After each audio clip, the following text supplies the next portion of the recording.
പലപ്പോഴും പല ആളുകളും ചെയ്യുന്ന ഒരു കാര്യമുണ്ട്. പല കാര്യങ്ങളും അറിയുന്നത് തന്നെ പറയരുത്, അതിന് റിലേറ്റഡ് ആയിട്ടുള്ള ചോദ്യങ്ങൾ വരും.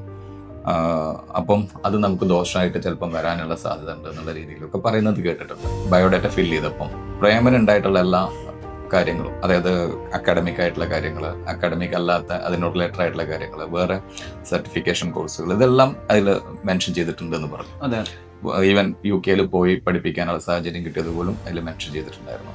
പ്രേമിനെ സംബന്ധിച്ചിടത്തോളം അത് ഗുണകരമായിട്ടാണ് ഫീൽ ചെയ്തത്. അതായത് കുറെ കാര്യങ്ങൾ നമ്മൾ ചെയ്തത്, സത്യസന്ധമായിട്ട് നമ്മൾ ചെയ്ത കാര്യങ്ങൾ അതിൽ മെൻഷൻ ചെയ്തപ്പം അതിനെ കുറിച്ചിട്ട് ഡീപ്പായിട്ട് പറയാൻ പറ്റി എന്നാണ് ഞാൻ മനസ്സിലാക്കുന്നത് പ്രേമിന്റെ അഭിപ്രായത്തിൽ നിന്ന്. അപ്പൊ അങ്ങനെ വരുമ്പം അത് ഗുണകരമല്ലേ ശരിക്കും? നമ്മളെ ഞാൻ ആദ്യം തന്നെ പറഞ്ഞ കാര്യം, നമ്മളെ എക്സ്പോസ് ചെയ്യുക എന്നുള്ളതാണ്. നമ്മുടെ ഏറ്റവും നല്ല കാര്യങ്ങൾ അതിൽ ഉൾപ്പെടുത്തുക എന്നുള്ളതാണ്. ന്യൂനതകളും അതിൽ ചോദിക്കുമെങ്കിലും മാക്സിമം ന്യൂനതകൾ കുറച്ചുകൊണ്ട് എന്തായാലും ടീച്ചർ എന്ന നിലയിൽ കുറച്ച് നമ്മുടേതായിട്ടുള്ള എല്ലാ മനുഷ്യന്മാർക്കുള്ളതായിട്ടുള്ള നെഗറ്റീവ് സൈഡുകളും അതും അതിനകത്ത് എക്സ്പ്രസ് ചെയ്യാനുള്ള ഒരു കോളമുണ്ട്. എന്താണ് നിങ്ങൾ നിങ്ങളുടെ നെഗറ്റീവ് ആയി കാണുന്നത് എന്താണ്? അപ്പം ഞാൻ അതിൽ എഴുതി വെച്ചത് എൻ്റെ പാഷൻ പലപ്പോഴും എനിക്ക് എൻ്റെ നെഗറ്റീവ് ആയിട്ട് തോന്നിയിട്ടുണ്ട്. കാരണം ഞാൻ മറ്റ് മേഖലകളിലേക്ക് പോകേണ്ട ഒരു വ്യക്തിയാണ് എൻ്റെ കഴിവ് വെച്ചിട്ട് എന്ന രീതിയിലാണ് ഞാൻ അതിൽ എഴുതിയത്. അപ്പോൾ അതുപോലും ഇൻ്റർവ്യൂ ബോർഡിൽ നിന്ന് ചോദിക്കുകയുണ്ടായി.